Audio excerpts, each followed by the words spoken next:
હમણાંથી આપણે જોયું છે ગત દિવસોમાં કે કઈ રીતે ગેરકાયદેસર દબાણો છે એ હટાવવામાં પણ આવી રહ્યા છે. ચલો જગ્યા ખુલ્લી કરવામાં આવી, તો એ ખુલ્લી કરાયેલી જગ્યામાં આપનું શું આયોજન રહે છે? કયા પ્રકારે એ જગ્યાનો તમે ઉપયોગ કરો છો અને એનાથી જનતાને સીધી રીતે શું લાભ થતો હોય છે? કે ભાઈ સરકારી પ્લોટ હોય તો સરકારને જ્યારે જરૂર પડે ત્યારે આપણે દબાણ હટાવવું પણ પડે.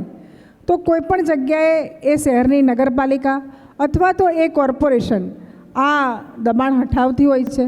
ને એનો એક સરસ મજાનો દાખલો હું તમને આપું કે અમદાવાદમાં રામાપીરનો ટેકરો, જી આપ બધા જાણતા હશો, જે અમદાવાદના લોકો છે એ બધાને ખબર છે કે જ્યારે ગાંધી આશ્રમથી આગળ તમે જાઓ તો ખૂબ મોટી ઝૂંપડપટ્ટી હતી.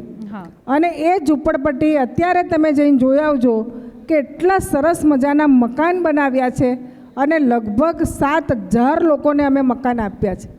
તો આવા બધા પ્લોટો જે છે, સરકારી પ્લોટો, એને કાં તો સરકારી કોઈ આવાસ બનાવવાના હોય છે, કાં તો કોઈ રોડ રસ્તા નીકળવાના હોય છે, કાં તો આવા આવાસ બનાવી અને લોકોને આપવાના હોય છે. પ્રધાનમંત્રીનું એક સપનું છે કે કોઈ પણ ગરીબ માણસ ઘર વગરનો ના રહેવો જોઈએ, અને એ ઘર આપવા માટેના અમારા બધાના પ્રયત્નો છે.